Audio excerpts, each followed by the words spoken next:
Vous savez quoi? Je vais prendre 5 minutes d'éclaircissement, puis après on va rentrer dans le vif du sujet.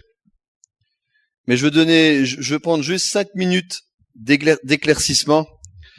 Il y a une chose qui est évidente. Quand vous partirez d'ici, vous aurez encore beaucoup de questions.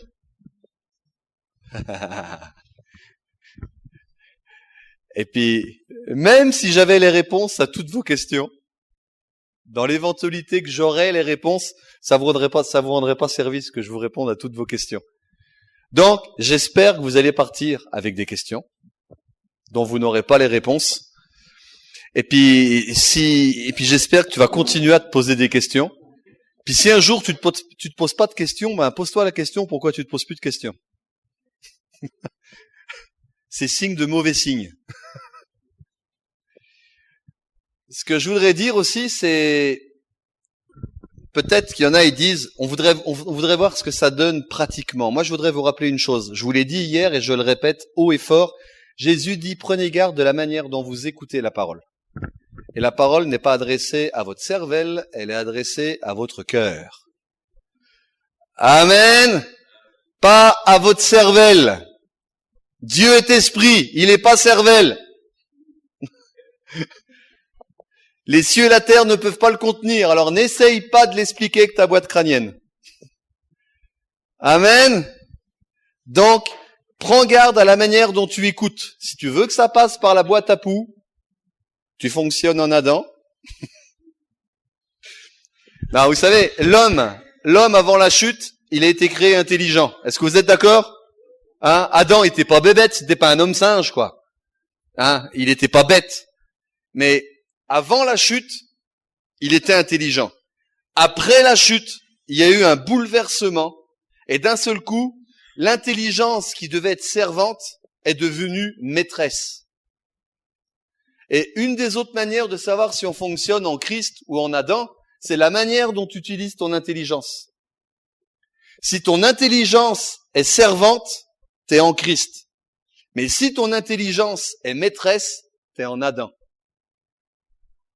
Un homme spirituel fonctionne par son esprit et pas par son intelligence. Dieu nous a donné une intelligence pour mieux obéir par rapport à ce qu'on reçoit dans l'esprit. Mais il ne nous a pas donné l'intelligence pour qu'elle prenne des décisions et qu'elle choisisse d'obéir ou non et qu'elle analyse Dieu. Ring-a-ding. Est-ce que vous comprenez les paroles qui sortent de ma bouche?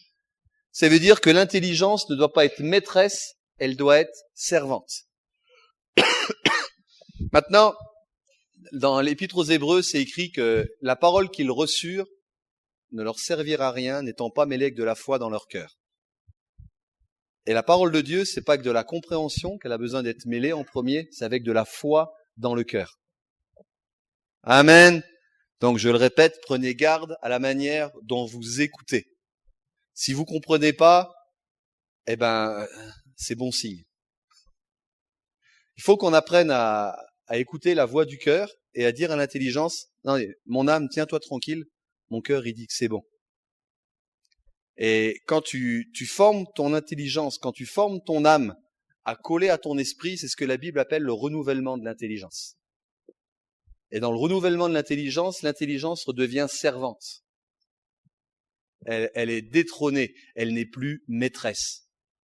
Amen. En fait, je vous ai expliqué c'était quoi la pensée grecque, avec d'autres mots.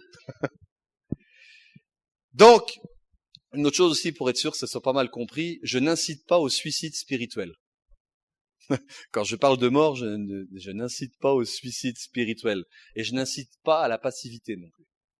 C'est juste une histoire de source. Tu vis par quelle source? Par tes ressources à toi ou les ressources de Dieu? Sur quelle source t'es branché? Mourir à soi-même, c'est renoncer à ses capacités et rentrer dans les capacités de Dieu. Mais c'est pas rester à rien faire. Parce que l'oisiveté, c'est terrible. Amen. Tout cela dit, j'espère qu'il vous reste encore beaucoup de questions, puis que ça va vous torturer l'esprit.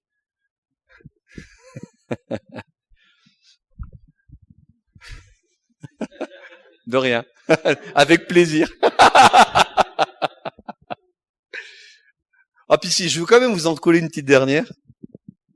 Vous savez, en fait, il Il y en a, ils se posent peut-être la question, ils disent, mais toi, t'es bien, Patrick Fontaine, là, t'es bien marié, t'as des enfants, il n'y a pas Christ qui vit en toi, t'es bien là, quand même. Moi, je veux juste vous dire.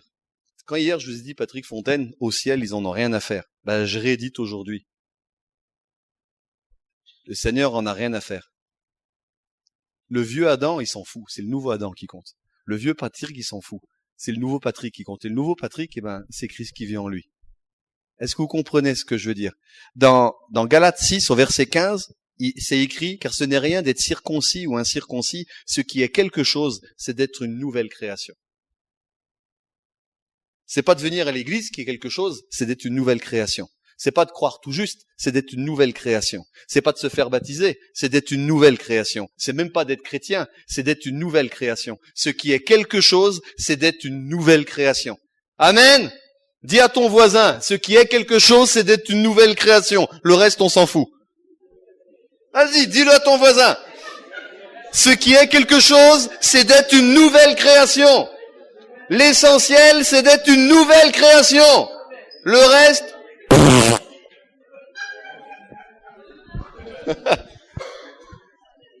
amen.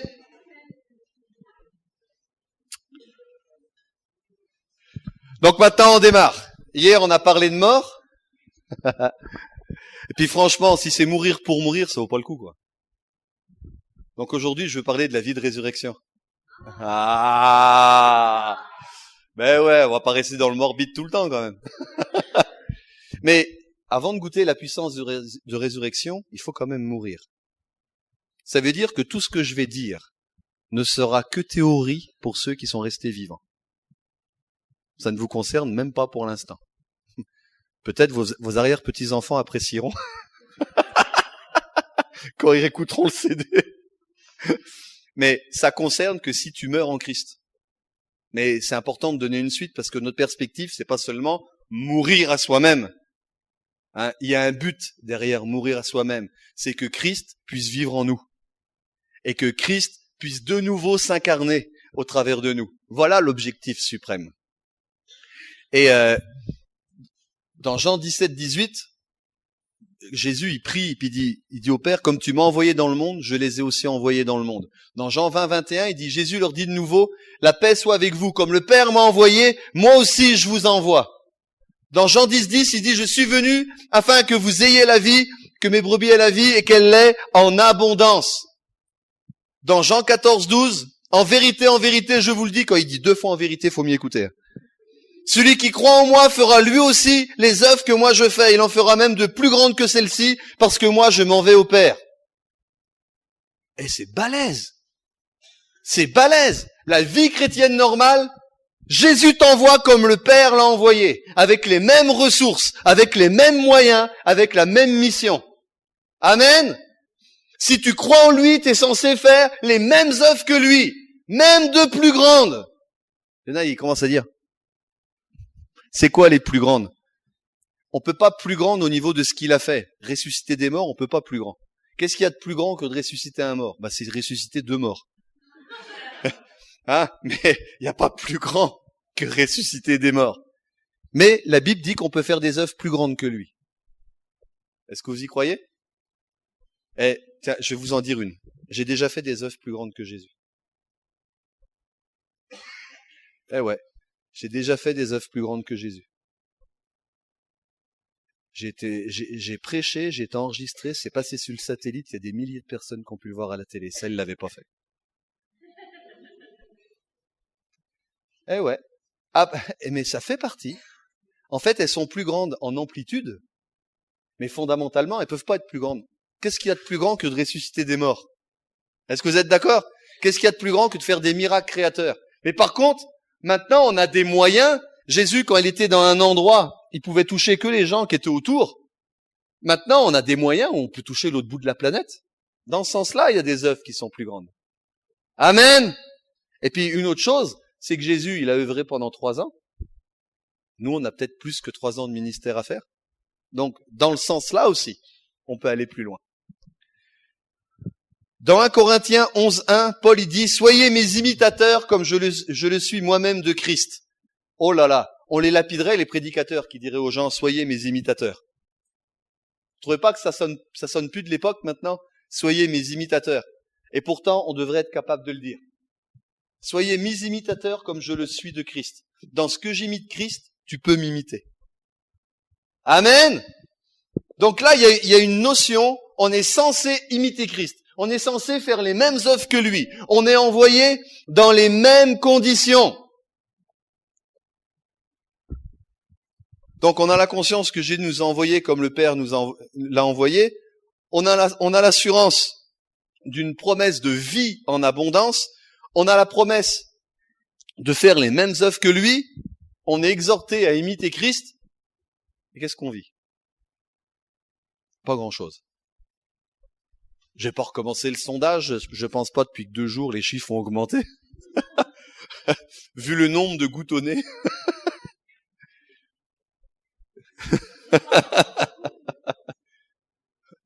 De gouttes au nez. Le bénouché. Donc, que ferons-nous? On est censé faire les mêmes œuvres que Jésus. Que ferons-nous? Vous savez comment Adam il fonctionne par rapport à cette question? Comment je vais pouvoir faire pour faire les mêmes œuvres que Jésus? Eh ben, il va travailler sur 3 axes. Et je suis pratiquement sûr que tous ceux qui veulent vivre la puissance, tous ceux qui veulent vivre une vie épanouie, tous ceux qui veulent vivre la vie en abondance, eh ben, si c'était pas seulement une envie, mais que vous avez voulu toucher quelque chose, vous aussi, vous avez essayé ces 3 axes. Adam va sur 3 axes pour essayer de faire les mêmes œuvres que Christ. Le premier axe, c'est l'axe du travail personnel. On s'efforce de devenir ce que nous voyons dans la Bible. Allez, plus d'études, plus de prières, plus de repentance, plus d'obéissance, plus de conformité, plus d'efforts, plus de croissance. L'axe du travail personnel. Puis il y en a, ils ça vers 5 ans, d'autres 10 ans, d'autres 15 ans, d'autres 20 ans, d'autres 60 ans. Puis au bout du compte, rien. Deuxième axe, l'axe de l'enseignement et de la révélation. C'est le réflexe, oh, sûrement il me manque une clé. Sûrement, il me manque une révélation. Puis là, je vais aller de séminaire en séminaire. Je vais lire tous les derniers livres. Et puis, à force de lire des livres, tu nourris la confusion à l'intérieur. C'est le deuxième axe. On est à la recherche du secret. Et puis, on a l'impression de l'avoir trouvé. Puis c'est comme si tu es sous la douche, tu attrapes ta savonnette et puis... Alors tu la ramasses, tu dis, ah, ce coup-là, je l'ai. Puis au moment où tu l'as dans la main, ça repart. À chaque fois que tu as l'impression, ah yeah, tu as trouvé le truc, ça t'échappe des mains. Vous avez déjà essayé le coup de la savonnette? Après, le troisième axe sur lequel le chrétien non régénéré il travaille, c'est l'axe du modèle. Dès qu'une personne s'en vive, ce à quoi nous aspirons, on le prend comme modèle. On l'imite, même si on voit qu'en partie, mais on l'imite, on est à l'écoute de tout ce qu'il dit, puis on essaye de faire pareil. Et ça marche pas non plus. Ça marche pas non plus. Vous avez déjà essayé ça? Je vous ai dit, moi, mon premier pasteur, il priait pour les malades étaient guéris à l'appel, puis il disait juste, bénis le petit frère, fais grâce, tout ça. Moi, j'ai fait pareil et ça marchait pas. Mais des fois, on dit, tiens, ça, c'est exactement ce que je vais vivre. Je vais faire comme lui. Puis on commence à parler comme la personne. Il y a même des fois, on pousse le mimétisme à s'habiller comme la personne. Et j'ai même vu des gens, des fois, qui étaient même pas originaires de la même région, et ils commençaient à prendre l'accent de la personne. Non, est-ce que vous comprenez ce que je veux dire? Il y a comme un mimétisme. On prend quelqu'un comme modèle, puis on s'imagine que plus on va l'imiter, plus les œuvres, elles seront imitées aussi. Puis en fait, c'est pas de l'imitation, c'est de la limitation. On va pas loin avec ces choses-là. Et puis du coup, une fois qu'on a essayé les 3 axes, eh ben on se retrouve coincé. On dit, mais comment on fait pour faire les mêmes œuvres que Jésus? Comment on fait pour avoir de l'impact dans le monde? Comment on fait pour avoir une vie chrétienne qui fait plus envie que pitié? Parce que c'est ça la vraie question. Alors je sais pas vous, mais moi j'aime les choses qui marchent. J'aime les choses qui marchent. Il y a un fruit de l'esprit, c'est celui qui a le plus de mal à mûrir chez moi, c'est la patience. Le jour où Dieu a distribué la patience, ça allait pas assez vite, je suis parti avant la fin.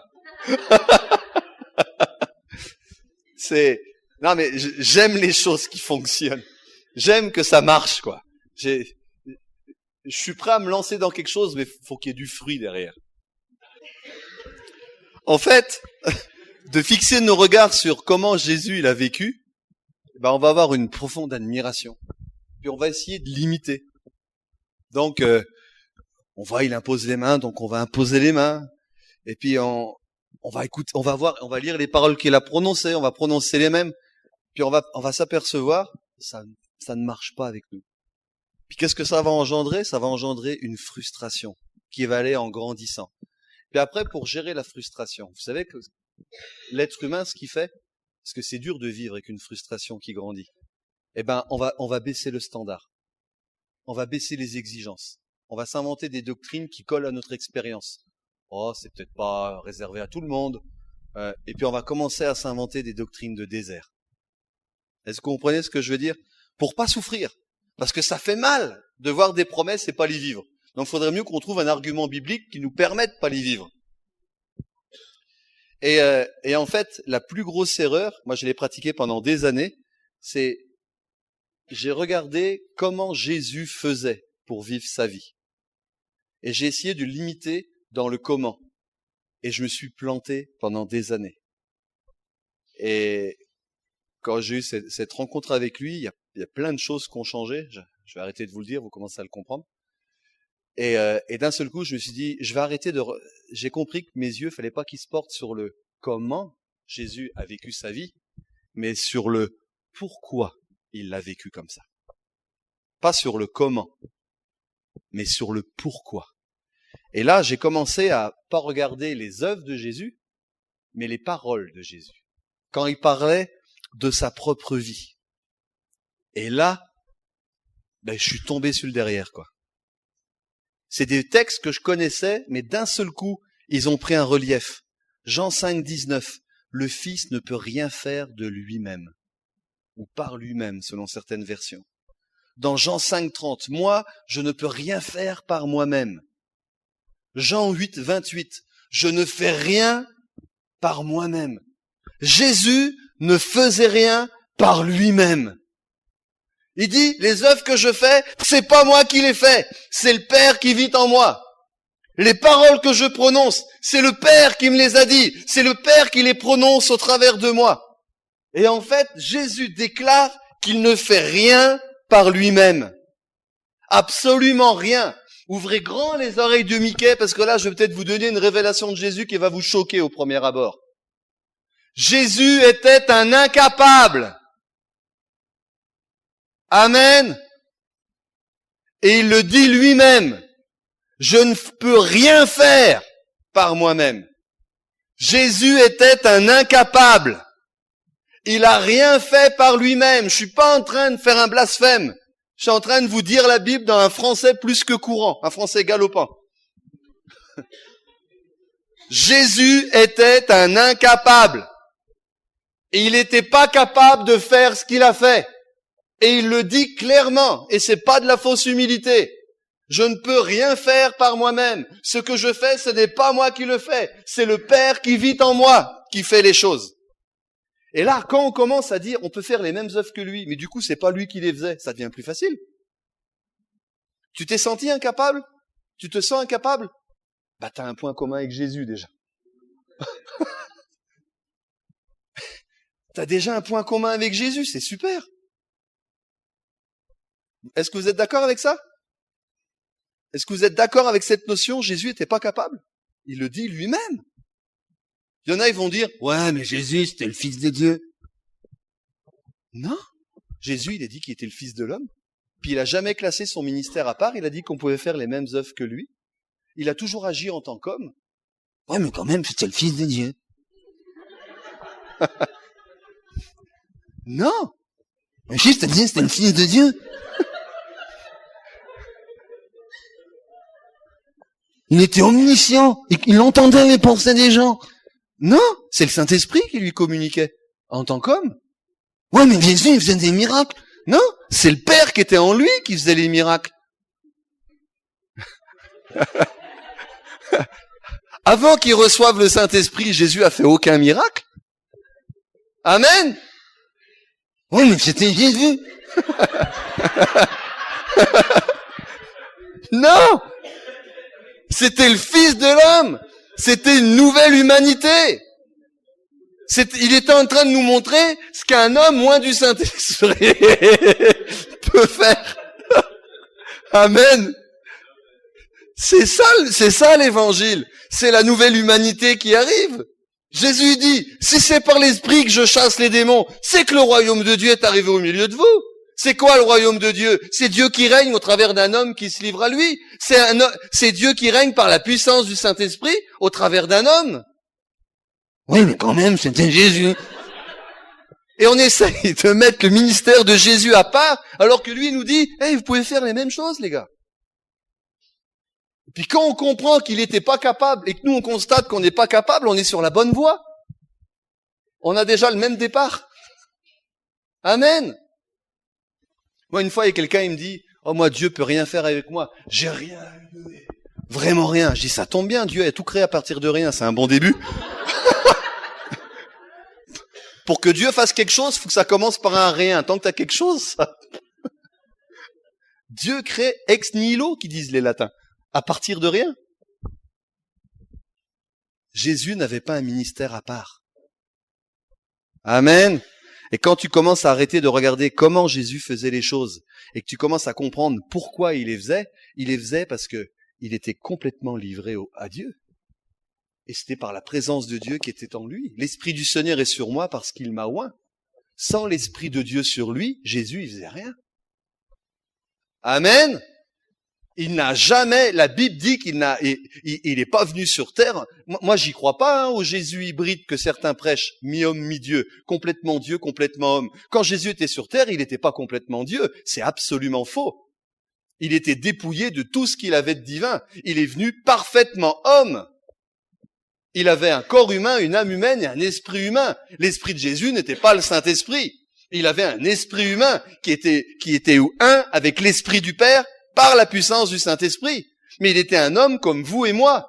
Parce que s'il n'était pas un homme comme vous et moi, comment il aurait pu nous représenter sur la croix? Amen. Tout ce qu'a fait Jésus, il l'a fait en tant qu'homme. Et quand tu lis les histoires de Jésus, ça pourrait être très bien ton histoire. Parce que c'est pas dur quand c'est Dieu qui le fait. Amen. Oui, mais c'était Jésus. Oh, bah, t'as le droit de persévérer. Mais moi, je veux juste te dire, si tu commences à comprendre que Jésus, il a fait toutes ses œuvres, mais qu'en fait, c'est pas lui qui les faisait, c'était le Père qui habitait en lui, ça change tout. Et Jésus, il a dit, comme le Père m'a envoyé, je vous envoie. Il dit, le Père qui m'a envoyé est toujours avec moi. Mais Jésus nous a dit les mêmes paroles. Comme le Père m'a envoyé, je vous envoie. Voici, je suis tous les jours avec vous. Et je suis sûr que Jésus, avant de venir sur la terre, le Père lui a donné les mêmes paroles que Jésus a données aux disciples. Séparé de moi, tu ne peux rien faire. Ce que tu demanderas en mon nom, je le ferai. Je suis tous les jours avec toi. Celui qui te reçoit me reçoit. Je suis sûr qu'il a reçu les mêmes paroles que nous. On est envoyés dans les mêmes conditions. Amen. On est exactement dans les mêmes conditions de Jésus. Donc c'est par là qu'il faut qu'on commence. Dieu te demande pas d'avoir une chair performante. T'es incapable. Amen. Ça fait pas du bien. Puis celui qui t'envoie, c'est lui qui fait les œuvres. Celui qui t'envoie, c'est lui qui est censé vivre sa vie en toi. Jésus, il faisait rien. Il osait même pas juger de quoi que ce soit. Il osait même pas parler de quoi que ce soit. Il dit, même faire. Il dit, c'est le Père qui vit en moi. C'est celui qui m'a envoyé, qui est toujours avec moi. Le Père, il a pas envoyé Jésus en disant, allez, vas-y, Jésus, débrouille-toi, puis tu me fais signe quand tu as besoin. Non, non, non. Il a dit, vas-y, Jésus, et puis moi, je vais vivre au travers de toi, et puis on va montrer c'est quoi Dieu. On va montrer c'est quoi la bonne nouvelle. Et Jésus dit, ok, puis je vais faire pareil avec les disciples. Et le flambeau, il est retransmis. Est-ce que vous comprenez quand je vous dis qu'en fait, c'est pas notre vie qui compte. C'est pas la vie physique de Jésus qui compte. Son ministère, il l'a pas fait à partir de sa vie humaine. C'était la vie divine qu'il y avait en lui. Et pas parce que lui-même était Dieu, mais c'était à cause de l'onction du Saint-Esprit. C'était à cause de la présence du Saint-Esprit dans sa vie qu'il a fait les œuvres. Il n'a pas un ministère à part. Alléluia. Ça veut dire que d'un seul coup, ça devient possible. Parce que la même puissance qui était disponible pour Jésus, elle est disponible pour toi. Ring-a-ding. La vie chrétienne, c'est Christ qui vit en nous. Il n'y a que ça de vrai, il n'y a que ça qui compte. Tu aspires à guérir les malades, mais quand d'un seul coup, c'est plus toi qui vis, que c'est Christ qui vit en toi. Waouh! Ton corps devient le corps de Christ. Tes membres deviennent les membres de Christ. Moi, quand j'impose les mains, quand je pose ma main, on va prendre un cobaye. Si je pose la main en mon nom, il se passe rien. Parce que en mon nom, ma main reste ma main. Est-ce que vous êtes d'accord? C'est de la profonde théologie, ça. Mais si d'un seul coup, je l'impose au nom de Jésus, mes membres deviennent les membres de Christ. Et c'est comme si c'est Jésus dans sa chair qui posait sa main. Amen. C'est ça que ça signifie, imposer les mains en son nom. Amen. Jésus, est-ce que vous êtes d'accord que Jésus, il a imposé les mains, il a fait tout au nom du Père? Vous êtes d'accord? Et pourtant, regardez bien. Est-ce que vous le voyez dans la Bible? Il chasse les démons, il dit « Au nom du Père, au nom du Père !» Puis il prie pour les malades « Au nom du Père, au nom du Père !» Il l'a dit nulle part au nom du Père. Il agissait au nom du Père. Au nom du Père, c'était pas une formule. Mais il savait qu'il représentait le Père, il savait que c'était le Père qui vivait en lui, et il allait dans cette puissance. Puis nous, des fois, on utilise au nom de Jésus comme une formule magique. Au nom de Jésus, au nom de Jésus. Mais des fois, tu dis au nom de Jésus, c'est pas de la part de Jésus, et puis il n'y a même pas Jésus qui vit en toi. Amen. Moi, si j'impose les mains en mon nom à moi, j'ai même pas la puissance de délivrer une mouche de sa migraine. Mais si d'un seul coup, je les impose au nom de Jésus, mais il y a la puissance de Dieu qui va descendre. Pas parce que je suis un chouchou, mais juste parce que je vais le laisser faire. Quand j'étais gamin, ça fait pas si longtemps que ça. T'as mal à l'œil? Non, j'avais un cousin, il venait de Paris. Je vous l'ai raconté peut-être à Everdon, non? Non? J'avais un cousin, il venait de Paris, un gars de la ville, il y connaissait rien. Je l'emmenais dans la campagne. On allait près des clôtures à vaches électriques. Qu'est-ce que j'ai dit?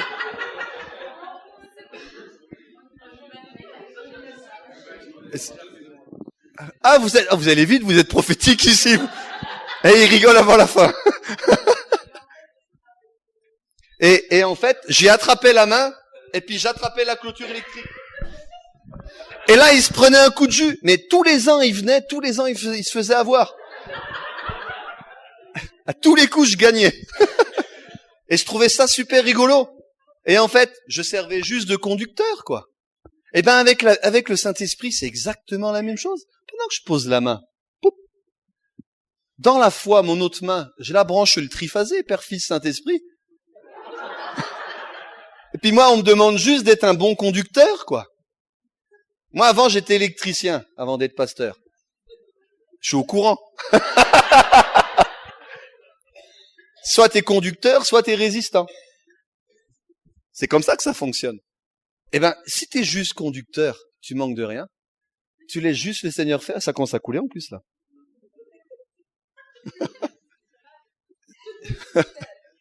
Après, il y en a, ils vont dire, on aurait dû se mettre au premier rang, hein.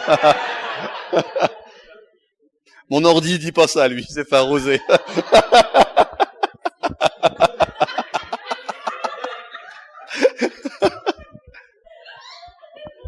Eh, la vie chrétienne, c'est juste être un conducteur. Il y a des électriciens ici? Oh! On va réviser les cours d'électricité. Il y a beaucoup de chrétiens, ils ont des notions, et on dirait qu'ils ont fait des études d'électronique. Ils fonctionnent comme des condensateurs. Donc ils s'imaginent qu'il faut qu'ils se chargent. Et puis après, ils trouvent une victime. Puis après, ils sont lessivés, rincés, et rentrent chez eux. Ben, c'est pas la vie normale chrétienne. T'es pas appelé à être un condensateur, juste un fil électrique. T'es constamment branché et tu laisses passer au travers de toi. Tu te trimbales pas avec ton sac de puissance divine, quoi. Est-ce que vous comprenez ce que je veux dire? J'emploie des mots simples, mais des fois on a cette impression, allez, je vais jeûner 20, 30, 40 jours. Je vais accumuler de la puissance. Et après, Mais t'es pas appelé à être une batterie. Est-ce que vous comprenez ce que je veux dire? C'est un langage simple, mais t'es pas appelé à être une batterie, t'es pas appelé à faire le plein, puis te vider, puis le plein et te vider. Non, t'es juste appelé à être un canal, être une fontaine.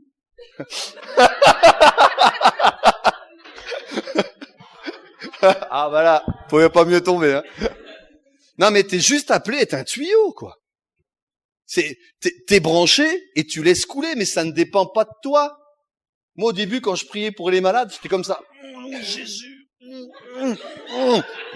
Comme si j'avais besoin d'aider Dieu. J'avais prié pour 10 malades, j'étais épuisé. J'étais complètement épuisé. Maintenant, on peut y aller cool. Tu mets une main là, s'il y en a un troisième. Et ça marche. Non.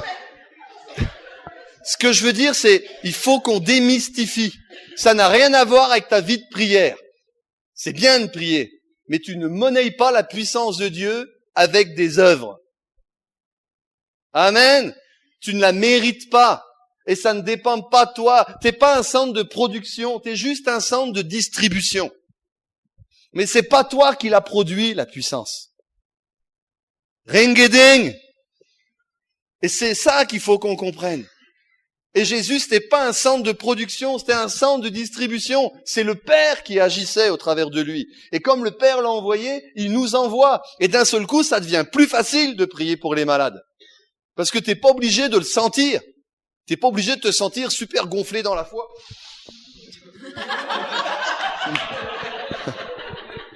Moi, les plus grands miracles que j'ai vus, je me sentais dans la faiblesse terrible. Terrible, t'es pas obligé de le sentir. Amen. On continue?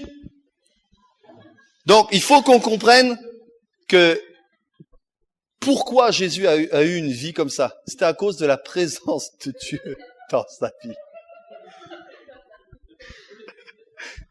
C'est juste à cause de ça. Mais ça ne dépendait pas de lui. Lui, il s'est livré juste comme un canal. Il nous a montré une nouvelle humanité. Mais tu ne peux pas monnayer la puissance de Dieu. Amen. Ni par le jeûne, ni par la prière. C'est pas possible.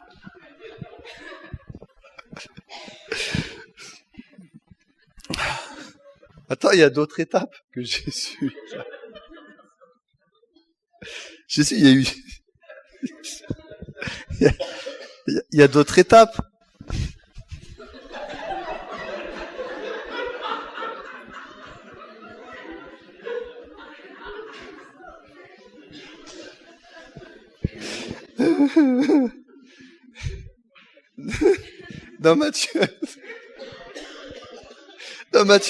Dans Matthieu 3, 17, quand Jésus s'est fait baptiser et qu'il est sorti de l'eau,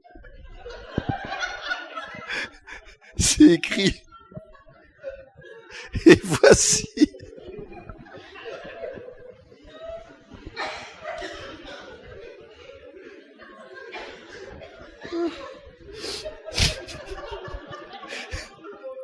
et voici,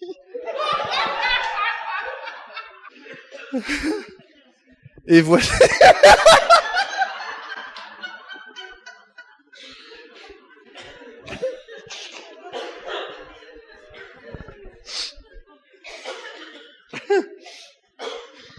Et voici une voix. Bon, il est sorti de l'eau. Et puis il y a une voix qui est descendue. Puis ça disait: celui-ci est mon fils bien-aimé.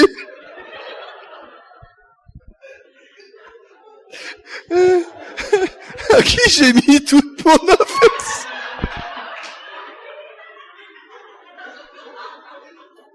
Et c'est par là qu'il faut commencer.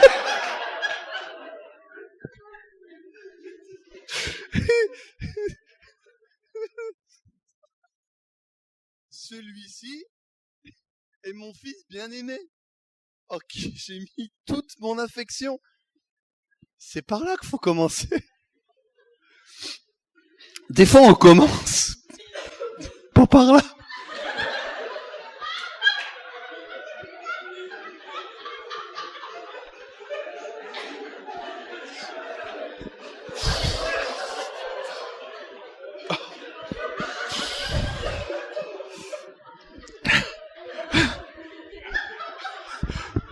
Jésus, pour faire ce qu'il a fait,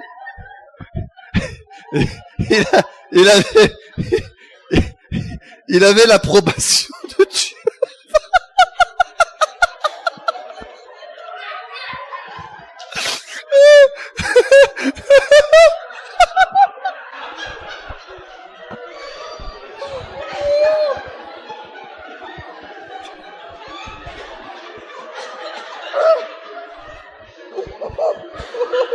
Oh la vache!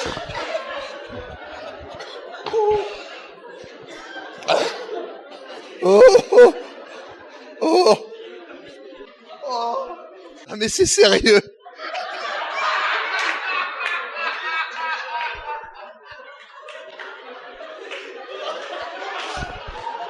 Oh.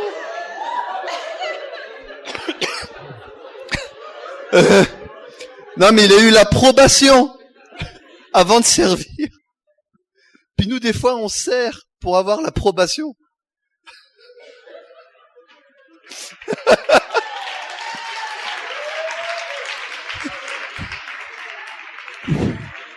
Puis le truc, il est monté à l'envers, quoi.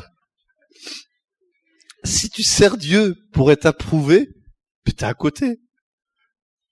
Mais si tu sais que Dieu t'aime,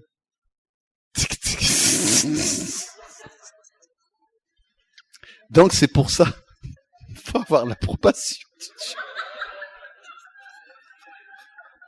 Pour commencer. Jésus, il savait que le Père l'aimait. Jésus, il savait que le Père l'aimait. C'est pour ça qu'il l'a servi. Ça a été le top départ. Jésus, Père, il a dit, hey, je t'aime. Puis Jésus, il savait, puis il a pu le servir. Puis nous, des fois, on commence à le servir, on sait même pas qu'il nous aime. Vous comprenez ce que je veux dire? Puis il est là le problème. Alors on fait plein de choses pour qu'il nous aime. Puis on a tourné le truc à l'envers. C'est d'abord on sait qu'il nous aime. Puis Dieu t'aime. Puis si tu sais pas que Dieu t'aime, arrête de le servir. Amen. Faut que tu commences par savoir que Dieu t'aime. C'est ça le plus important. Amen. La Bible dit, t'as aimé avant la fondation du monde. T'as eu le temps de rien faire. T'étais même pas une petite goutte avant la fondation du monde. T'étais rien du tout. T'existais que dans le cœur de Dieu. T'as rien fait pour mériter son amour. Et la Bible dit, Dieu t'aimait déjà. Puis la Bible dit, Dieu t'aime d'un amour éternel. Ça veut dire, il t'aime aujourd'hui du même amour qu'il t'aimait avant la fondation du monde. Puis avant la fondation du monde, t'as eu le temps de rien faire. Ça veut dire qu'il y a rien. Il t'a pas aimé à partir de ce que tu as fait. Il t'aime à partir de qui tu es. Ça veut dire qu'il n'y a rien que tu peux faire pour qu'il t'aime plus, il n'y a rien que tu risques de faire qui va faire qu'il t'aime moins. Dieu t'aime. Amen. Puis quand tu commences à nager dans son amour, quand tu sais que tu es approuvé de Dieu, mais t'arrêtes de vouloir mériter quelque chose, tu sais qu'il t'aime. Amen. Puis quand tu sais que Dieu t'aime, mais ça guérit ta vie. C'est ça que tu as le plus besoin. C'est que Dieu t'aime. C'est ça que tu as besoin. Moi, depuis que je sais que Dieu m'aime, je m'aime. Mais ouais, je m'aime. Je m'aime. Puis je m'aime plutôt bien. Vous savez quoi? Parce que je m'aime, ma vie est guérie. Puis parce que je m'aime, je suis capable d'aimer les autres, parce que la Bible dit, tu aimeras ton prochain comme toi-même. Il y en a, ils disent qu'ils m'aiment, mais s'ils m'aiment comme ils s'aiment eux-mêmes, je préfère pas qu'ils m'aiment. Amen. Donc ça commence, on veut faire les mêmes œuvres que Jésus, mais ça commence comment? Par un sentiment de l'amour de Dieu. Une preuve concrète, il y a une voix qui est descendue du ciel, qui a résonné dans notre cœur. Tu es mon fils bien-aimé, en toi j'ai mis toute mon affection. Tu es ma fille bien-aimée, en toi j'ai mis toute mon affection. Si ça ne commence pas par là, oublie. Parce que c'est par là que ça commence. Et comment ça fonctionne? Romains 5,5, c'est l'Esprit de Dieu qui verse l'amour de Dieu dans nos cœurs. Puis on a juste besoin de s'ouvrir à l'amour de Dieu. Amen. Vous avez des voitures en Suisse, avec des pneus neige même. Quand vous faites le plein, il y a personne qui prend le tuyau, puis un petit coup sur le toit, sur le pare-brise, dans le pot, et hop, et sur la roue. Il y a personne qui fait ça. Il y a personne. Tu retires le bouchon, tu mets dedans, et tu y vas comme ça, quoi. Et ben des fois avec le Seigneur, on fait l'inverse. On dit Seigneur, remplis-moi, puis on veut que ça nous coule sur la carrosserie. Non, tu veux l'amour de Dieu, commence par dévisser le bocal. Faut que ça rentre à l'intérieur. Amen. Et c'est l'Esprit de Dieu qui va verser l'amour de Dieu dans ton cœur. Le premier ministère du Saint-Esprit que tu as besoin dans ta vie, c'est qu'il verse l'amour de Dieu dans ton cœur, que tu sois installé dans l'amour de Dieu, que tu arrêtes de rentrer dans les mérites. Quand tu étais petit, il faut que tu travailles bien, tu as une bonne note. Après, tu fais tes études, tu travailles bien, tu as un diplôme. Tu arrives au boulot, tu travailles bien, tu as de la promotion. Quand tu es marié, selon la femme que tu as, tu es gentil, ça sera bien ce soir. Toujours dans le mérite. Puis on arrive avec Dieu, on a l'impression qu'il faut qu'on mérite tout. Dieu t'aime. Est-ce que vous comprenez ce que je veux dire? Et c'est le début. C'est le début du ministère de Jésus. Le ministère de Jésus, il a démarré comme ça. Celui-ci est mon fils bien-aimé, en qui j'ai mis toute mon affection. Il n'y a pas d'autre début pour vivre comme Jésus. Amen. Il n'y a pas d'autre début. Donc j'ai commencé tout à l'heure par vous dire,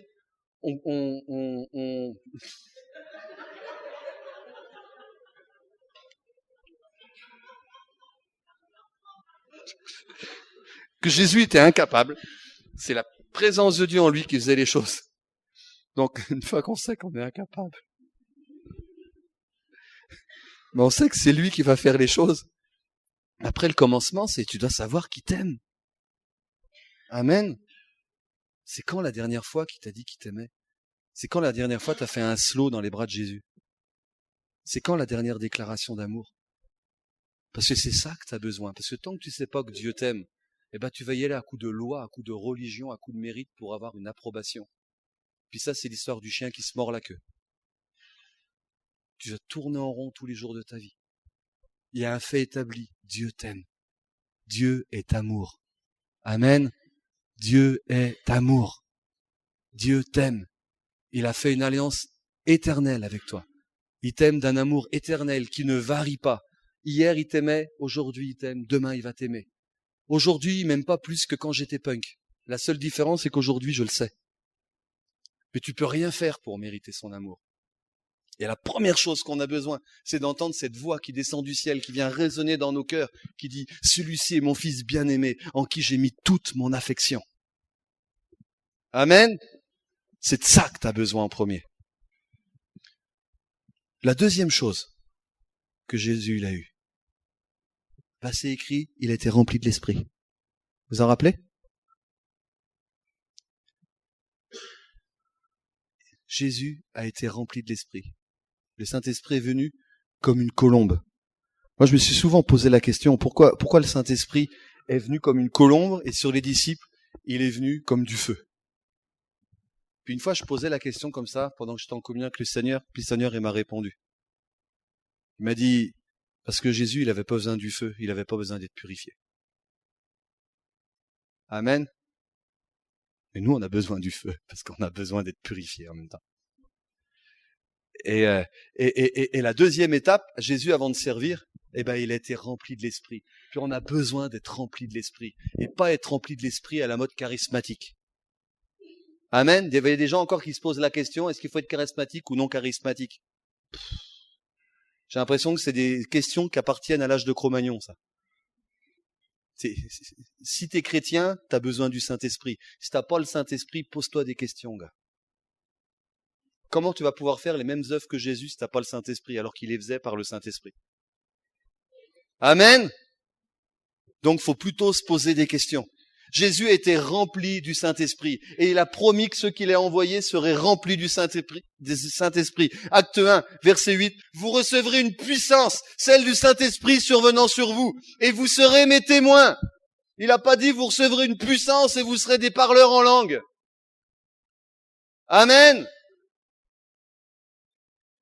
Et trop souvent, on limite le baptême dans le Saint-Esprit à un parler en langue.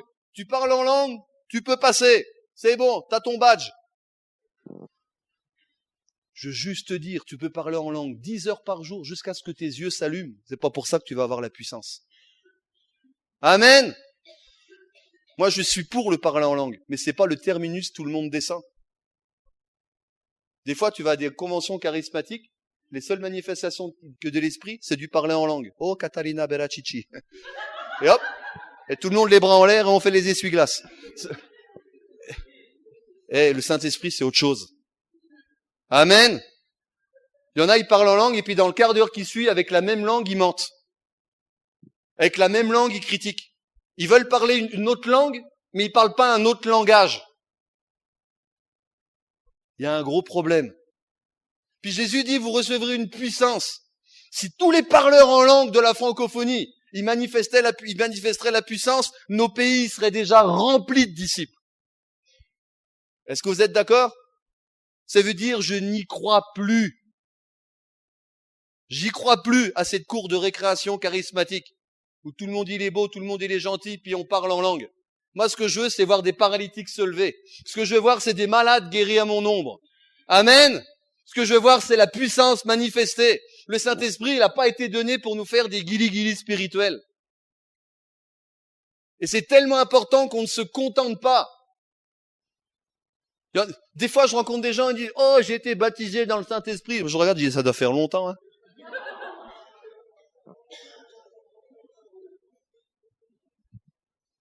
Vous savez, dans la Bible, il y a un mot grec, c'est baptizo pour le baptême dans le Saint-Esprit. Baptizo. C'est une forme intensive du mot bapto. Bapto, ça signifie plonger, immerger. Baptizo, c'est la même chose en plus intensif. Vous allez dire, à quoi ça nous avance? Eh ben, le Nouveau Testament, il est écrit en koiné, c'est du grec ancien. On a retrouvé une recette de cuisine d'un poète qui s'appelle Nicander. On a retrouvé une recette de cuisine où les mots grecs avaient la même signification. Et Nicander, il emploie le mot bapto et baptizo. Et il nous dit comment mettre des cornichons en conserve. Il dit, vous prenez le légume, vous le bapto dans l'eau bouillante, et après vous le baptizo dans le vinaigre. Est-ce que vous avez vu une différence? Il y en a une énorme. Le bapto, c'est une petite plongette. Un baptizo, c'est tu plonges dedans et t'y restes jusqu'à en être saturé. Et je veux juste vous dire une chose, le baptême dans le Saint-Esprit n'est pas une expérience. Amen. C'est un état dans lequel tu demeures. Un état dans lequel tu demeures et t'es de plus en plus saturé. J'ai une bonne nouvelle, nous avons des appels de cornichons. Amen. Et le cornichon, si tu le, toi-même, et si tu le bapto dans le Saint-Esprit, des fois ça nous suffit, une petite visitation du Saint-Esprit. Oh, Catalina Beracici. Et puis hop, elle dit, je suis baptisé dans le Saint-Esprit. Mais imagine le cornichon, tu fais une plongette dans le vinaigre. Hop, tu le ressors, tu le tétouilles un coup. Ça a le goût de vinaigre, mais tu le croques. Ben, il y a plein de chrétiens charismatiques, c'est ça. Ils ont fait une petite plongette. Je vais pas dire tu les tétouilles un coup. Mais vu de l'extérieur, ça a le goût du Saint-Esprit. Tu commences à te frotter, à les croquer un peu, ça a le goût de la chair. Est-ce que vous comprenez? Puis ils disent, mais si, je t'assure, j'ai été baptisé dans le Saint-Esprit. Oui, mais c'est évaporé depuis. Tu t'es retiré trop tôt, quoi. T'as pas eu le temps d'être saturé. Le baptême dans le Saint-Esprit est un état, c'est pas une expérience. De toute façon, tu le vois bien, c'est pas parce que tu parles en langue que les paralytiques se lèvent. Ça prouve bien que c'est pas ça la promesse. Amen. On a besoin d'aller beaucoup plus loin dans le baptême dans le Saint-Esprit. Beaucoup plus loin. Le Seigneur veut nous immerger dans le Saint-Esprit pour qu'on en soit saturé. Moi, quand j'étais punk, on prenait nos vêtements, on faisait des nœuds, on les trempait dans de l'eau avec de l'eau de javel diluée. puis on les ressortait, on défaisait les nœuds, puis ça faisait du camouflage urbain, qu'on appelait ça. C'était déteint de manière irrégulière. Le Seigneur, il m'a dit, c'est la même chose avec les chrétiens. Ils sont remplis de nœuds, ils plongent dans le Saint-Esprit, ils ressortent trop tôt, puis on défait les nœuds, puis il y a des couleurs de leur vie, ils ont la couleur du Saint-Esprit, d'autres parties de leur vie, ils ont la couleur de la chair. Alors que le but du jeu, c'était de rester dans la cuve du Saint-Esprit, rester entre les mains du baptiseur et laisser Jésus dénouer chaque nœud, jusqu'à ce que tout ton être soit saturé par le Saint-Esprit. Amen. Jusqu'à ce que tout ton être soit complètement saturé. Moi, ma femme pourrait vous le dire, pendant des années, je lui ai mené une vie dure. À chaque fois, je piquais ma crise, tous les 3-4 mois. Je disais, je vais prendre un temps de jeûne, je vais prendre un temps de prière, je suis pas baptisé dans le Saint-Esprit. J'arrêtais pas. J'ai pas arrêté de faire des crises comme ça. Je lisais la Bible, je regardais mon expérience. Ah non, je suis pas baptisé dans le Saint-Esprit. Et je recherchais la face de Dieu, et je recherchais. Puis elle me disait, tu parles en langue, tu pries pour les malades, ils sont guéris. Mais si, et puis moi je disais, non, j'ai pas l'impression d'être baptisé dans le Saint-Esprit. J'ai pas eu l'impression d'avoir un baptême par immersion, juste par aspersion, moi, dans le Saint-Esprit. Mais j'ai pas eu l'impression d'avoir été immergé. Et puis ça a été quelque chose qui m'a tourmenté pendant longtemps. Je sentais à l'intérieur de moi, c'est pas possible que la présence du Saint-Esprit, ça soit juste ça. Est-ce que vous vous posez cette question-là des fois? Je me suis dit, mais c'est pas possible. C'est pas ça la promesse d'une grande puissance qu'elle allait survenir sur nous, qu'on serait ses témoins. Ça peut pas être ça. C'est pas avec les 2-3 gouttes que j'ai reçues que je vais pouvoir faire les mêmes œuvres que lui. C'est pas possible. Puis là, je me posais des questions. Puis Dieu m'a parlé sur le fleuve dans Ézéchiel. Quand Ézéchiel, il voit un fleuve, il fait 1000 coudées, il en a jusqu'aux chevilles, vous en rappelez? 1000 coudées plus loin, il en a jusqu'aux genoux, 1000 coudées plus loin, il en a jusqu'aux reins, puis 1000 coudées plus loin, il a plus pied, il faut qu'il y nage. Puis le Seigneur, il m'a donné une vision. Je voyais Jean-Baptiste qui prêchait dans le Jourdain, puis il y avait des foules qui s'approchaient de lui, et puis, mais qui étaient les foules qui étaient baptisées? C'était pas ceux qui mettaient les pieds dans l'eau. C'était ceux qui allaient jusqu'au baptiseur et qui se laissaient immerger dans l'eau. Amen. Et de la même manière, il y a un fleuve qui coule du cœur de Dieu. Il y a un fleuve qui coule de la cité de Dieu. Il y a un fleuve de Saint-Esprit et de feu. Ce fleuve-là, il est en crue. Ce fleuve-là, il descend sur la terre. Et Jésus est le baptiseur. Je crois en Jean-Baptiste, je crois en Jésus le Baptiste aussi. Le Jésus qui baptise dans le Saint-Esprit et dans le feu. Et il se tient au milieu du fleuve. Il y a un fleuve qui coule du cœur de Dieu. Il y a un fleuve qui réjouit la cité de Dieu. C'est le fleuve de Saint-Esprit et de feu. Et Jésus, il se tient au milieu de ce fleuve. Et il prêche comme Jean-Baptiste prêchait. Il attend que le peuple se repente. Et l'église, elle est sur les rives. Puis elle regarde ce Jésus. Puis il y en a qui disent, et si on avançait? Et puis ils commencent à mettre les pieds dans l'eau. Et mettre les pieds dans l'esprit, ça rafraîchit ta marche. On est bien quand on marche, ça rafraîchit. Puis il y en a qui disent, oh, j'ai écouté le Saint-Esprit. Puis ils retournent sur la berge pour écrire un livre. Comment marcher dans l'eau? C'est exactement ça ce qui se passe. C'est pas parce que t'en as jusqu'aux chevilles que t'es baptisé dans le Saint-Esprit. C'est juste ta marche qui commence à changer. Et puis il y en a, ils disent, non, ça peut pas être ça. Je vais continuer 1000 coudées plus loin. Je vais m'approcher de celui qui baptise dans le fleuve. Puis là, ils avancent. Et 1000 coudées plus loin, t'en as jusqu'aux genoux. Ben, tu sais ce qui se passe quand t'en as jusqu'aux genoux? C'est ta vie de prière qui est touchée. Et pour moi, tu commences à parler en langue quand t'es dans le fleuve de l'esprit jusqu'aux genoux. Mais t'es pas encore immergé. Et il y en a, ils sont arrêtés aux genoux, puis ils sont repartis sur la rive. Oh, Catalina Beracici. Puis ils sont tout contents. Mais c'était pas ça. Puis il y a ceux qui, non, il n'y a pas que ça quand même. Et puis, ils entendent l'invitation. 1000 coudées plus loin dans le fleuve de Saint-Esprit et de feu. Et puis là, ils ont de l'eau jusqu'aux reins. Et les reins dans la Bible, c'est le symbole de la puissance. Et là, ils commencent à faire des expériences de puissance. Ils commencent, parce que c'est le siège de l'enfantement aussi. Ils commencent à enfanter des projets. Puis des fois, ça leur suffit. Ils retournent sur la berge, ils écrivent un livre, ils passent pour un grand ministère. Mais c'est pas les expériences de puissance qu'est le baptême dans le Saint-Esprit. Il y avait encore 1000 coudées plus loin. Et 1000 coudées plus loin, Ézéchiel, il dit, j'avais plus pied. Il fallait que j'y nage. Est-ce que vous comprenez? Parce que tant que t'as pied, c'est toi qui te portes. Le Seigneur veut t'emmener dans le fleuve jusqu'à ce que ça ne soit plus toi qui te porte, mais que tu sois obligé d'y nager. Ça veut dire, c'est l'élément dans lequel tu es qui te porte. Amen. Et je pense qu'avec cette description du fleuve du Saint-Esprit, vous savez où vous en êtes avec votre baptême dans le Saint-Esprit. Vous savez où vous en êtes dans votre progression. Et c'est pas pour distribuer de la culpabilité. Au contraire, c'est censé être libérateur. Toi qui te lamentais, qui disais, c'est pas possible, il me manque quelque chose, eh ben, t'as la confirmation. Oui, il te manque peut-être 1000 coudées plus loin. Continue d'avancer dans la direction du Jésus qui baptise dans le Saint-Esprit et dans le feu. Continue. Que le parler en langue ne te suffise pas. Que un rafraîchissement dans la marche ne te suffise pas. Que des expériences de puissance, des miracles ou des guérisons ne te suffisent pas. Ce que tu as besoin, c'est d'une immersion complète. Être baptisé dans le Saint-Esprit, c'est tu prends une bouteille vide, tu retires le bouchon et tu la jettes dans la mer. Elle est pleine dedans et environnée dehors. Amen. Ça, c'est le baptême dans le Saint-Esprit. Peut-être qu'il y en a qui vont dire, oui, et toi? Eh ben, j'ai encore besoin de progresser dans le fleuve. J'y nage pas encore. J'y nage pas encore. Des fois, ça fait des vagues, ça commence à me toucher les reins, je fais quelques expériences de puissance, mais je veux continuer à avancer. Parce que je sais que c'est ça le terrain de la promesse. Amen. Et on nous a menti sur le baptême dans le Saint-Esprit. On nous a rassurés, tu parles en langue, c'est bon, continue jusqu'à la fin de ta vie.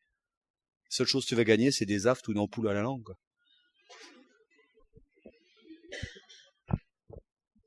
Il y a beaucoup plus.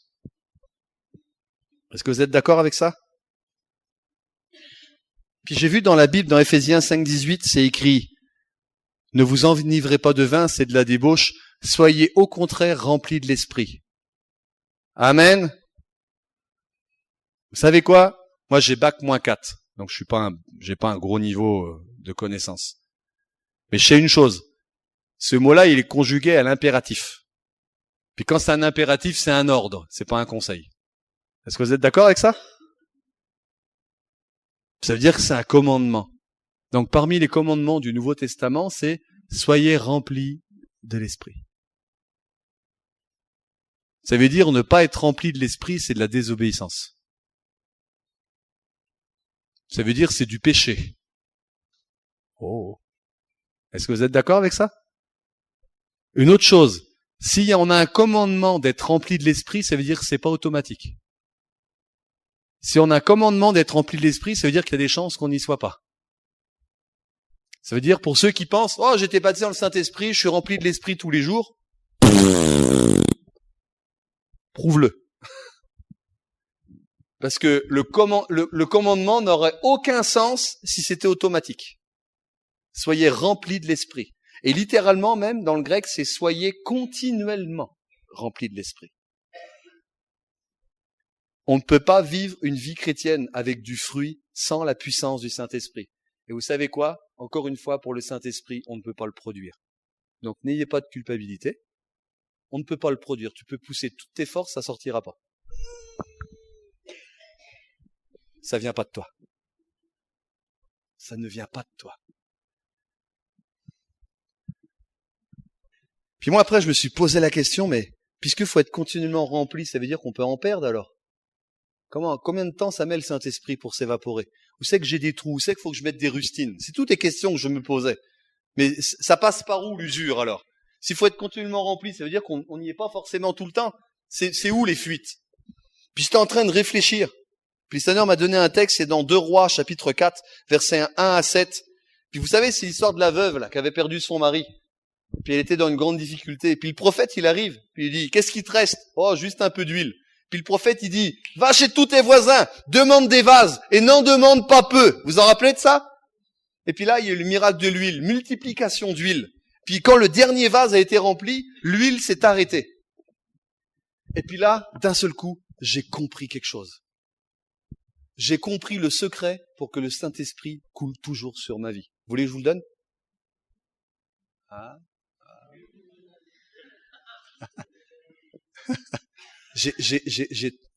En fait, c'est pas un secret, il est dans la Bible, tout le monde le sait. Mais j'ai trouvé. C'est que l'huile ne cessera pas de couler tant qu'il y aura un vase à remplir. C'est aussi simple que ça. Et tant que j'aurai des vases dans ma vie à remplir, tant que j'aurai conscience d'avoir besoin d'être rempli, tant que je serai dépendant, tant que j'aurai toujours des vases vides à présenter à Dieu, l'huile ne cessera pas de couler sur ma vie. Amen. Par contre, le jour où je vais le mettre en bonbonne et me mettre dans le sac à dos en disant « je peux y aller, je suis rempli », ça va s'arrêter aussitôt. Et encore une fois, on revient à ce que j'ai dit les autres soirs, heureux les pauvres en esprit. Parce que les pauvres en esprit, eux, ils ont des vases à présenter à Dieu. C'est ça le secret de la plénitude. Amen. Un autre secret de plénitude. En fait, c'est pas des secrets, c'est des textes qu'on trouve dans la Bible. Il y a des fois, il y a des gens qui me disent, mais t'es jamais épuisé spirituellement? Puis il y a des fois, je voudrais leur dire oui pour leur faire plaisir. Mais non. Je suis pas épuisé spirituellement. Et vous savez pourquoi je suis pas épuisé spirituellement? Parce que j'ai saisi une promesse qui est dans la Bible. La Bible dit que le Saint-Esprit va être en nous comme une source qui jaillit jusque dans la vie éternelle. Amen. Et puis dans Jean 7, au verset 37, c'était le dernier jour de la fête, Jésus s'écria et dit « Si quelqu'un a soif, qu'il vienne à moi et qu'il boive. Celui qui croira selon ce que disent les Écritures, des fleuves d'eau vive couleront de son sein. » Puis entre parenthèses, c'est écrit « Il disait cela du Saint-Esprit qu'allait recevoir ceux qui croiraient. » Et le Saint-Esprit n'était pas parce que Jésus n'était pas encore glorifié. Et là, ça nous présente plus Jésus, le Saint-Esprit, comme une source, mais comme des fleuves. Et ben vous savez ce que j'ai... D'un seul coup, ça a fait tilt. Je dis « Seigneur, je vais pas servir les autres avec ma source. Je vais uniquement les servir avec mon débordement. Je ne touche pas à ma réserve personnelle. » Amen. Ça veut dire, le seul moyen de ne pas s'épuiser, tu présentes continuellement des vases vides à Dieu, il les remplit, tu les laisses déborder et tu sers les autres avec ton débordement. Mais tu ne touches pas à ta réserve personnelle. La source, elle est faite pour me rafraîchir moi, elle n'est pas pour toi. Par contre, les fleuves qui coulent de mon sein, ils sont faits pour toi, ils sont faits pour les autres, ils sont faits pour les gens qui m'entourent. Amen. Peut-être il y en a qui vont dire, et concrètement? Concrètement, mais c'est dans l'attitude de cœur. Seigneur, j'ai besoin de toi, je suis complètement dépendant, je te présente des vases vides. Et je vous garantis, c'est pas des bobards, je peux être fatigué physiquement, je peux parfois en avoir ras la casquette au niveau de mon âme, mais je vous garantis, ça fait des années et des années que je n'ai pas vécu de creux spirituel, de dessèchement spirituel. Et je suis pas un extraterrestre. Mais le Saint-Esprit dans ma vie est une source qui jaillit et qui jaillira jusque dans la vie éternelle. Et ça me rafraîchit. Amen. Vous avez compris comment faire comme Jésus? Pour qu'on fasse comment faisait Jésus, il faut comprendre pourquoi il le faisait. C'était Dieu qui le faisait en lui. Première condition. Il était conscient, il était envoyé comme nous. Il était conscient de l'amour de Dieu. Il était oint. Il avait reçu le Saint-Esprit. Après, l'étape d'après, il a été dans le désert. Contrôle technique. Eh ouais. Il est rentré dans le désert, rempli de l'Esprit. Il a passé les tests. Comment il en est sorti? Revêtu de la puissance de l'Esprit. Tu vas être éprouvé, avant que Dieu te donne de la vraie dynamite, tu vas être éprouvé pour voir si tu es capable de la porter. Amen. Puis on n'a pas forcément les mêmes tentations que Jésus dans le désert. Des fois, c'est juste une tentation de critiquer qui nous disqualifie. Mais moi, la seule chose qui m'intéresse, c'est, depuis que j'ai rencontré Jésus, depuis que je me suis converti il y a 3 ans, là, il y a beaucoup de pasteurs, ils veulent plus me parler. Puis ma prédication, elle dérange. Et je vais crier encore plus fort. Écoutez, moi je l'ai au fond des tripes. Quand je vous parle de réforme, écoutez, je vais être honnête avec vous. Je veux que vous compreniez jusqu'où ça va. Quand je vous parle de réforme, je mise toute ma vie dessus. Je vis pour ça. J'ai souvent été connu pour quelqu'un qui guérit les malades, mais la seule chose qui m'intéresse, c'est la guérison du corps de Christ. Il n'y a rien d'autre qui m'intéresse. Et je vis que pour ça. Je l'ai au fond des tripes. Je vous demande pas d'être pareil.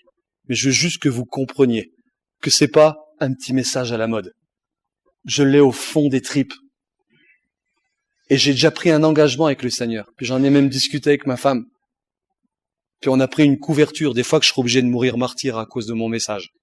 Mais je suis prêt à aller jusque-là. Parce que l'Église peut pas continuer comme ça. On a été faussé depuis le début. On a tout le dictionnaire à revoir. Et peut-être ça va nous paraître une tâche incroyable. Mais non, c'est pas si incroyable que ça. Meurs. Désespère de toi-même. Et fais de la place à Jésus. Puis arrête de réagir à partir de tes blessures. Quand t'es mort, tu réagis plus. Tant que t'en veux à quelqu'un, t'es pas mort. Amen. T'es pas mort.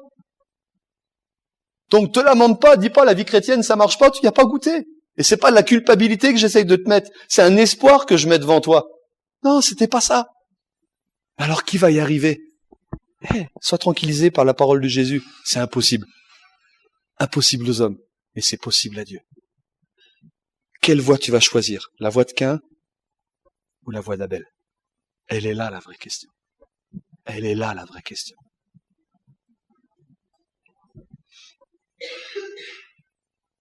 Je suis devenu un chasseur de fausses doctrines.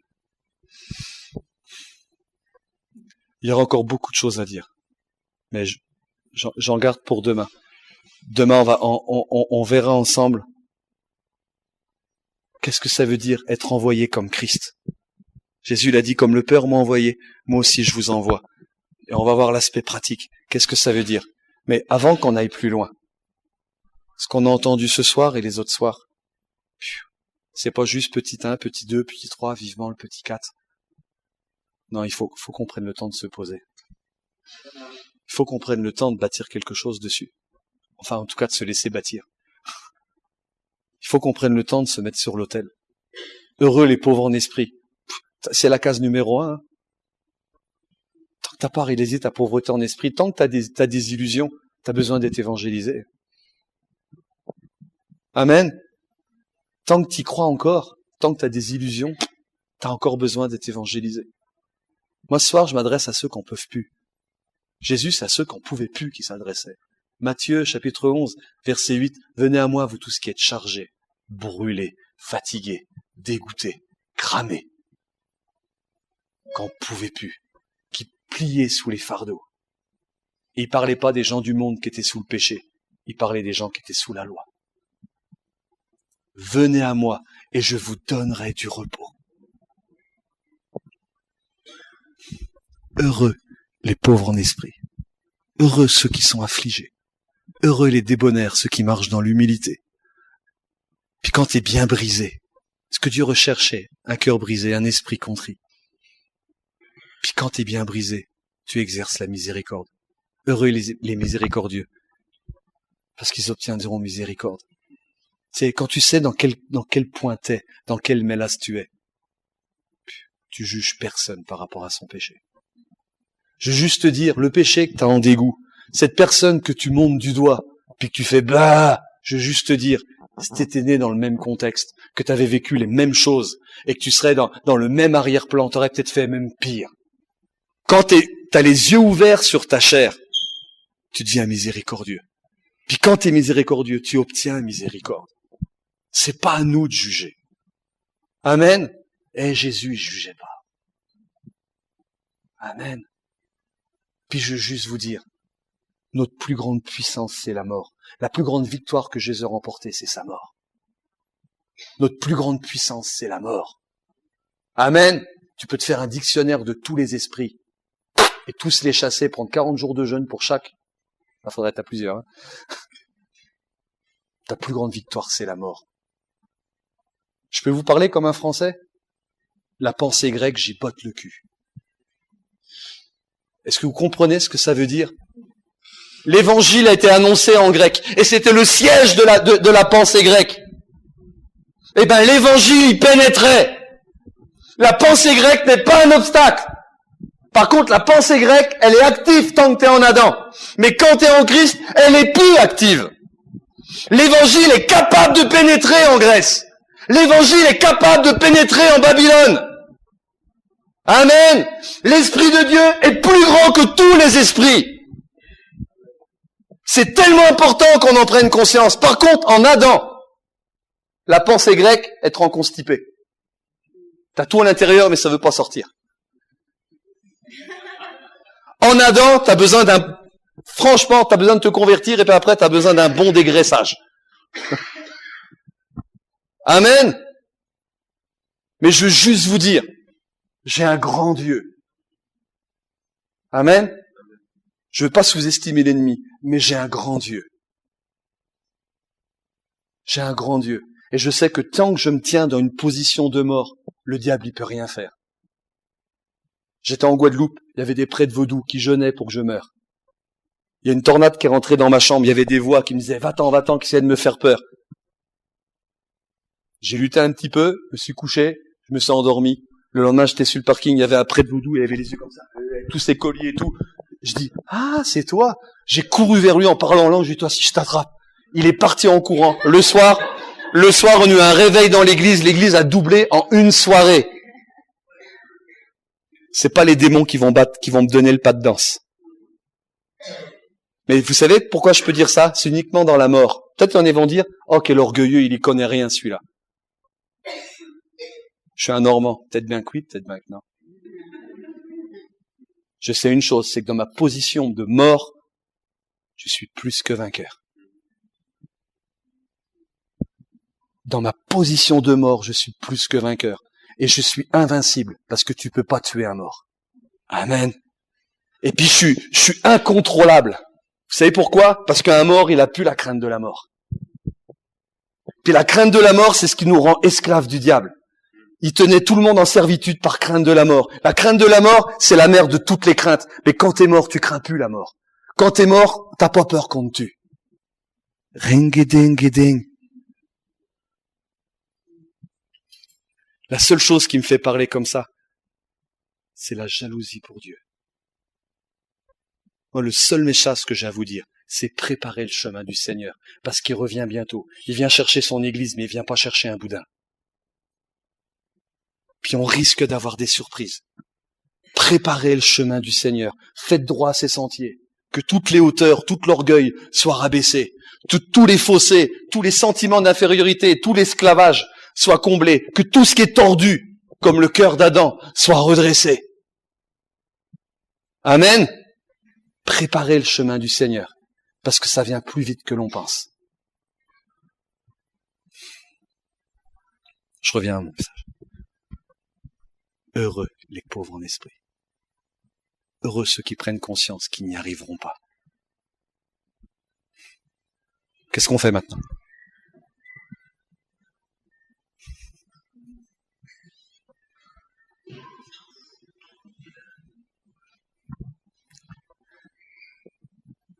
Qu'est-ce qu'on fait par rapport à ce qu'on a entendu? La suite, gourmand. La personne qui a une épée, qu'on passe tout le monde au fil de l'épée.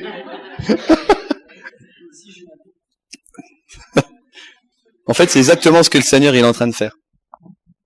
Il est en train de nous passer au fil de l'épée. Mais maintenant, sachant ça, qu'est-ce qu'on va faire? Maintenant que, je ne sais pas si c'est tout le monde, mais il y en a plusieurs, leurs yeux commencent à s'ouvrir. Il y en a plusieurs, ils sont en train de vivre, acte 26, 18. Leurs yeux s'ouvrent. Et parce que leurs yeux s'ouvrent, ils passent d'une ignorance à la vérité. On peut encore grandir dans la vérité. Moi, j'ai encore besoin de beaucoup grandir dans la vérité. J'ai encore besoin que mes yeux s'ouvrent, mais ils ont commencé à s'ouvrir. J'ai jeté un œil de l'autre côté. Il y en a plusieurs, là, leurs yeux commencent à s'ouvrir. Ils commencent à passer de l'ignorance à la vérité. Ça veut dire qu'en conséquence, il y a une possibilité qui passe de l'autorité de Satan à Dieu. Puis il y a une possibilité qui vivent le vrai pardon de leurs péchés. Puis là, il n'y aurait plus de culpabilité. Vous savez ce qu'a dit un directeur d'hôpital psychiatrique en France? Il a dit, s'il y avait un remède pour la culpabilité, je perdrais 90% de mes patients. Vous savez, la bonne nouvelle, il y a un remède à la culpabilité. Mais en Adam, tu restes coupable. En Christ, t'es plus coupable, t'es justifié. Maintenant que les yeux s'ouvrent, maintenant qu'on constate qu'est-ce qu'on a cru, maintenant qu'on a révisé notre credo, Maintenant qu'on a contrôlé les racines de notre christianisme, que ferons-nous? Moi, la seule chose que j'espère, c'est que dans votre tête, vous dites « Ah, je sais pas !» Parce que merci Seigneur si on a court d'idées, c'est qu'on l'a épuisé cette foutue chair. Amen. Mais s'il y a encore des idées, je veux bien qu'on passe encore une journée à essayer. Mais que ferons-nous maintenant? Vous savez ce qu'il nous reste de mieux à faire? C'est pas une insulte, ce que je veux dire, mais c'est qu'on se convertisse. Qu'on dise, Seigneur, je m'étais pas rendu compte de l'immensité des dégâts. Je m'étais pas rendu compte de ma chair. Je m'étais pas rendu compte que je m'étais mis dans une fausse sécurité. Je m'étais pas rendu compte que j'étais un Caïn pratiquant. J'avais les bonnes définitions, mais je les mettais pas en pratique. Je me suis repenti sur plein de choses, mais il y a rien que j'ai commencé, il y a pas des choses nouvelles que j'ai commencé à croire. Moi, mon appel, là, je revêt le manteau d'évangéliste. C'est repentez-vous et croyez. Croyez que son sacrifice, il est suffisant. Croyez qu'il est suffisant. Puis quand vous avez des tribulations, Jésus dit, vous en faites pas, c'est normal. Mais je suis avec vous. Jamais je te laisserai, jamais je t'abandonnerai. Et je vais arriver à mes fins avec toi. Je vais arriver à mes fins avec toi. Je veux reproduire ma vie dans ta vie. Un grain a été semé pour une moisson de plusieurs grains. Un Christ est mort pour une génération de Christ. Amen. Des Christ mâles, des Christ femelles. Des Christ jeunes, des Christ vieux. Des Christ de toutes les nations. Amen. C'est le dessein éternel de Dieu. C'est le plan qu'il avait à l'origine. Un corps corporatif qui porte l'image de Dieu, qui règne. Et c'est pour ça que quand Jésus est venu, il a dit le royaume des cieux s'approche. Comment Dieu règne? Il règne au travers de son corps. Pendant que Jésus était sur terre, il était le seul corps de Christ. Mais maintenant, l'Église, ce qui est censé être l'Église, c'est le corps du Christ de la même manière que Jésus était le seul corps de Christ il y a 2000 ans. Jésus vivait de la vie divine. Jésus a jamais fait son ministère en tant qu'homme. Satan l'a tenté. Il a dit, si tu es le Fils de Dieu, Jésus dit, le Fils de l'homme ne vivra pas de pain seulement. Jésus a jamais dit qu'il était le Fils de Dieu, lui. Chaque fois qu'on l'a commencé à parler de Fils de Dieu, il a remis sur Fils de l'homme. Parce que c'est en tant qu'homme. Il a créé une nouvelle humanité. À toi de choisir. En Adam ou en Jésus. Moi, vous savez ce que je vous propose? Il est 10h30. C'est une bonne heure pour mourir.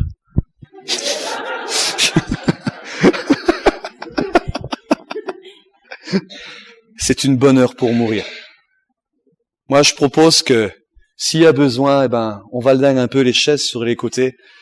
Et puis, moi, je veux juste vous dire, s'il y a des gens qui ont besoin, qui c'est pas encore rentré, si c'est pas rentré, ne précipitez rien. La Bible dit, tout ce qui n'est pas le produit d'une conviction est péché. Faut pas faire des choses parce que le prédicateur le dit, ça serait terrible. On sera en Adam encore une fois. Donc, si quelqu'un ne se sent pas prêt, je veux juste lui dire, la réunion est officiellement terminée. Et puis on n'a pas le droit de le juger. Parce que peut-être qu'il lui faut juste la nuit pour réfléchir, calculer le prix, puis demain il va le faire. Donc on peut juger personne. Est-ce que vous comprenez ce que je veux dire? Mais je veux aussi laisser un temps pour ceux qui ce soir veulent faire une démarche de conversion, mais dans le sens d'identification à la mort de Christ. Une démarche de conversion dans le sens, Seigneur, je renonce à moi-même. Je te prends pas seulement comme mon sauveur, je te prends pas comme mon Seigneur, je veux que tu te révèles comme ma vie. J'arrête avec ces doctrines.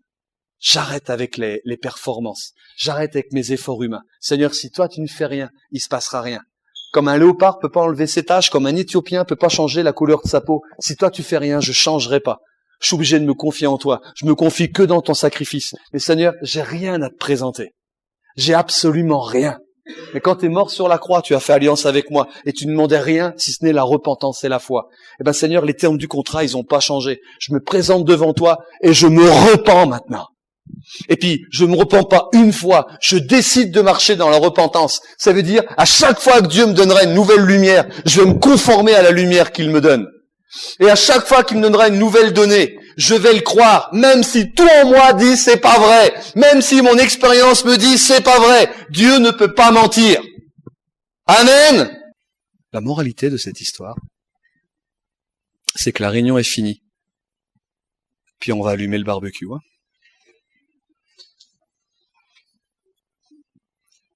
Je sais pas comment ça va être la suite. J'en sais rien du tout. La seule chose que je sens, c'est déjà une affaire à régler entre nous et Dieu. C'est déjà une prise de position, puis on la prend pas dans l'émotionnel. On la prend dans la conviction. Ça veut dire, si tout de suite, pour l'instant, vous dites, ouais, ça a l'air de tenir debout, mais vous n'avez pas une conviction, si vous n'avez pas la pression à l'intérieur. Acceptez jamais une pression à l'extérieur. Mais je parle d'une pression intérieure, celle qui vient du Saint-Esprit. Si vous ne l'avez pas, ne culpabilisez pas. Vous en faites pas, ça va arriver. Parce que la Bible dit, Dieu veut que tous les hommes se repentent, puis t'es pas l'exception.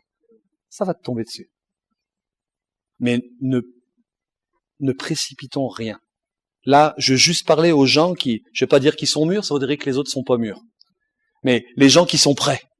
Les gens qui savent que aujourd'hui c'est un bon jour pour mourir. Aujourd'hui, ils décident de se convertir et renoncent à tout. Ils font de Jésus leur curios, leur propriétaire. Seigneur, tout ce que j'ai, tout ce que je suis, c'est à toi. Et je veux vivre de tes ressources. Et je veux m'inscrire à l'université de ton esprit. Je veux que tu m'enseignes. Je veux que tu m'enseignes comment vivre dans la mort. Je veux que tu m'enseignes comment vivre dans la dépendance. Amen.